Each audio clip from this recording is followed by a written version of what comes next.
తెలిసినంత వరకు ఏమి రాలేదు మాత్రమే. కానీ మీరందరూ అనుకున్నట్టు అది పెద్ద సారు కాదు, పెద్ద ఎంప్లాయీ కాదు. జరిగినటువంటి పలమనేరు పట్టణంలో డై యాప్ బాధితుల గురించి జిల్లా కలెక్టర్ గారు కమిటీ వేయడం జరిగింది.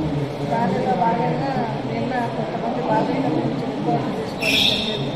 అదేవిధంగా ఈరోజు 148 మంది 99 లక్షల రూపాయల వరకు నష్టపోయినామని మాకు తెలియజేయడం జరిగింది.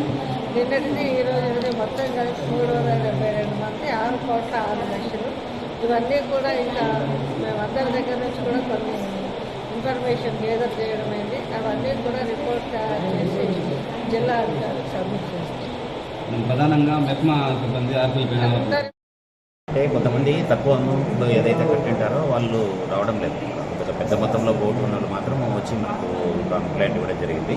మేడం ఆధ్వర్యంలో 2 రోజుల నుంచి నిన్న ఈ రోజు అంతా కూడా మనం ఇక్కడ వచ్చిన పిటిషనర్స్ విక్టిమ్స్ ఎవరైతే ఉన్నారో వాళ్ళందరితో కూడా మనం వివరాలన్నీ సేకరించాం. వీళ్ళ అకౌంట్లు ఎక్కడ అకౌంట్కి వీళ్ళు అమౌంట్ పంపించారు, వాళ్ళకి ఎంత అకౌంట్ నుంచి ఎంత డబ్బు వచ్చింది, ఈ వివరాలన్నీ కూడా సేకరించినాం.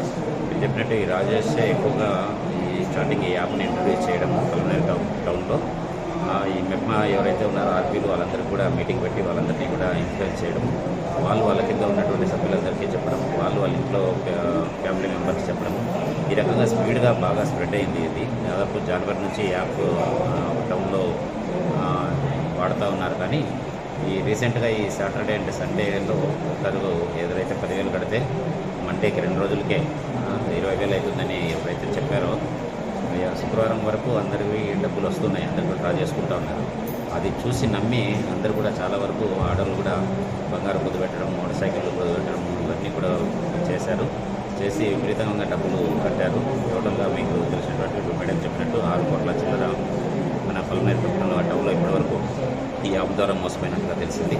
వివరాలన్నీ సేకరిస్తున్నాం. ఐటీ కోర్ వాళ్ళ హెల్ప్ ద్వారా తీసుకొని ఈ యాప్ ఎక్కడి నుంచి వచ్చింది, దానికి సూత్రధారులు ఎవరు అనే విషయం అన్నీ కూడా మేము దర్యాప్తులో తెలుసడానికి ప్రయత్నం చేస్తున్నాం.